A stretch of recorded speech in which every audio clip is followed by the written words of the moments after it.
আজকের রেসিপি লাউ শাকের চচ্চড়ি।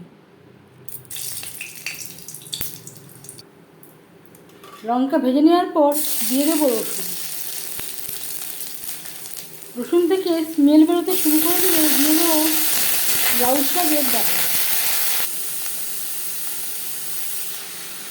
আর দিয়ে দেবো লাউ শাক।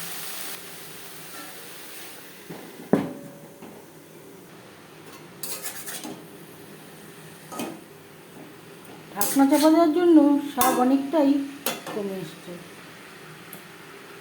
আর দিয়ে দেবো সর্ষে পোস্ত, কাঁচা লঙ্কার পেস্ট, হলুদের গুঁড়ো, স্বাদ মতো লবণ। আর দিয়ে দিয়েছি মিক্সচারের জারটা ধুয়ে সামান্য পরিমাণে জল। আর দিতে হবে চিনি।